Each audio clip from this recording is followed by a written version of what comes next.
मृत्यु अटल सत्य है और एक दिन सभी मृत्यु को प्राप्त होंगे। मरने के बाद कोई भी व्यक्ति अपने साथ कुछ भी नहीं ले जा सकता है। इसीलिए गलत काम करने से बचना चाहिए। जो लोग इस बात का ध्यान रखते हैं वे जीवन में कभी दुखी नहीं होते हैं। इस संबंध में एक लोक कथा प्रचलित है। कथा के अनुसार पुराने समय में एक दुखी व्यक्ति विद्वान संत के पास पहुंचा और बोला कि गुरुदेव, मुझे कोई ऐसा सूत्र बताए जो मुझे जीवन भर याद रहे और मेरी सारी समस्याएं खत्म हो सके। मेरे पास इतना समय नहीं है कि मैं रोज आपके प्रवचन सुनने यहाँ आऊं।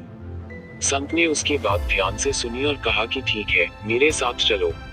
संत के साथ ही वह व्यक्ति भी चल दिया। संत उस व्यक्ति को लेकर शमशान पहुंचे। उस व्यक्ति ने पूछा कि गुरुजी, आप मुझे ये कहाँ लेकर आ गए हैं? संत ने कहा कि हम यहाँ कुछ देर रुकेंगे। थोड़ी ही देर में एक धनी व्यक्ति की अर्थी वहाँ आए और उसके कुछ देर बाद एक गरीब व्यक्ति की अर्थी लेकर कुछ लोग पहुंचे।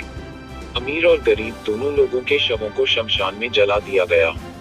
इसके बाद संत उस व्यक्ति को लेकर अपने आश्रम लौट आए। संत ने उससे कहा कि तुम कल फिर आना, मैं तुम्हें कल उपदेश दूंगा। अगले दिन सुबह सुबह ही वह व्यक्ति फिर से संत के पास पहुंच गया। संत उसे लेकर शमशान पहुंचे।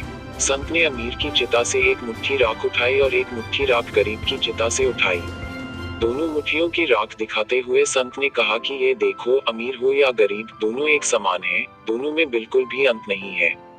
इसीलिए हमें धन कमाने के लिए कभी भी गलत काम नहीं करना चाहिए, निजी स्वार्थ में दूसरों को कष्ट नहीं देना चाहिए, क्योंकि मृत्यु के बाद कोई भी व्यक्ति अपने साथ कुछ भी ले जा नहीं सकता है। संत की बातें सुनकर व्यक्ति को सुखी जीवन का एक ऐसा सूत्र मिल गया था जिसने उसकी सारी समस्याओं को हल कर दिया। उसने संत से कहा कि आपका ये ज्ञान मैं जीवन भर याद रखूंगा और कभी भी गलत काम नहीं करूंगा।